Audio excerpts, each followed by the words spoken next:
Right, welcome on board. ODM party has blasted Deputy President William Ruto's latest remarks, claiming of a plot by the executive to rig the 2022 general elections led by the party chairman John Mbadi. ODM says Ruto has sensed defeat, thus resorted to blame games, terming them as kicks of a dying horse.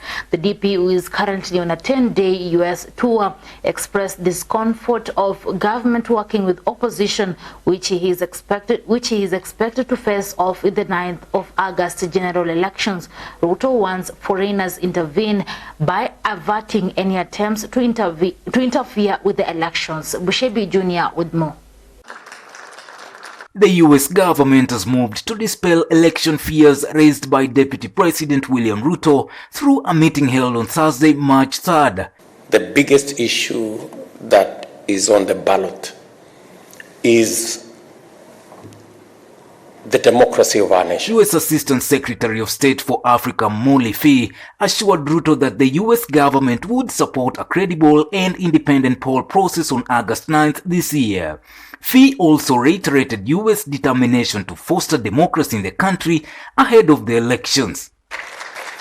This follows his request to President Joe Biden's administration to support Kenya in pushing for credible polls and avert fears of manipulation and rigging. What is critical to the people of Kenya in this election is our democracy and the importance of Kenya being a nation governed by the rule of law, constitutionalism, and building on our past to complete our democratic transition. Ruto had raised concerns that the elections may be manipulated. He further described the political atmosphere as volatile, filled with threats and intimidation. Many of our friends know that there have been attempts at trying to reverse the gains we've made as a nation. There have been attempts to try and bring back an imperial presidency, to try and bring back an unaccountable executive, and to try and undermine the independence of the judiciary and the independence of the oversight role of Parliament. It is against that background that many people in Kenya and many friends of Kenya will be watching this election very keenly. The former Eldoret North Member of Parliament made the sentiments accompanied by his Kenya Kwanza counterpart Musalia Mudavadi, Governor Anne Waiguru, Garissa Member of Parliament Aden Duale, and former CAS Ababu Namwamba.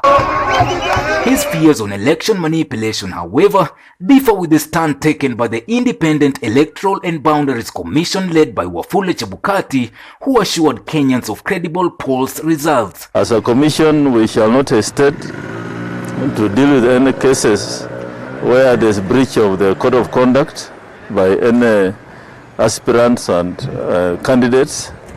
And we are working also closely with the DPP to ensure that the Election Offences Act is complied with. Orange Democratic Movement led by Raila Odinga has also responded to his allegations, ruling out any schemes to manipulate elections. And so there is no way William Ruto is going to win this presidency.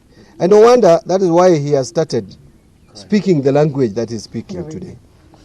What he said yesterday is curious, and I want to repeat it. It's curious. I think Ruto is trying to set stage to dispute the outcome of presidential election. Ruto told us not long ago that his votes cannot be stolen. He told us not long ago that even if Raila makes his brother Oburu Odinga the chair of IBC, that he would still go ahead and win. Raila has not done that. Instead, Oburu Odinga is going for Senator Siaya, not chairman of IBC. But he's now crying and insisting that election is going to be stolen. And he's saying it in the US. Now, the question I want to ask is, what is Ruto telling us? Is he telling us that he has been participating in rigged elections previously? Is he admitting that? But even if he's not admitting that, why does he think that this time election will be stolen? Is it because President Uhuru Kenyatta has shown Kenyans that he's supporting Raila Odinga? It is his democratic right. Uhuru is a Kenyan, he's a voter. He's still going to live in this country. If he has chosen to support Raila Odinga, that should not be equated to Raila Odinga being supported by government. Uhuru has said it categorically clear that he's supporting Raila Odinga as an individual, and for reasons that he has enumerated and explained to Kenyans. Mimi nauliza nyinyi watu wa Muhe, mimi nauliza nyinyi watu wa Webuye, nyinyi mkiniona mimi ni mtu ya kunyang'anywa kura kweli? Nyinyi mkiniona hivi? Huyo kibaraka wao anasema ajenda yake ya kwanza, ajenda yake ya kwanza ni kubadilisha katiba, atengeneze rais bepari, ule ambaye yako na uwezo ya kusimamia bunge na kusimamia mahakama na kusimamia executive. Mimi nataka niwaulize, mnataka rais mfanyikazi ama mnataka rais mfalme? The greatest enemy of progress ni Ruto in this nation. Na ninataka niwaelezee, huyu mwizi siku moja atasahau aibe hata pesa yake. Na mtu mzima unatoka Kenya, unaenda Amerika kulilia wazungu. Sasa wewe ni nani? The second in command is expected to visit the White House for a meeting at the National Security Council before winding up his United States tour. I have my dear wife Rachel here with me. And then I have His Excellency Honorable Musalia Mudavadi, who is our former Vice President. For Maisha Prime, Maisha Television, I'm Bushabi Jr.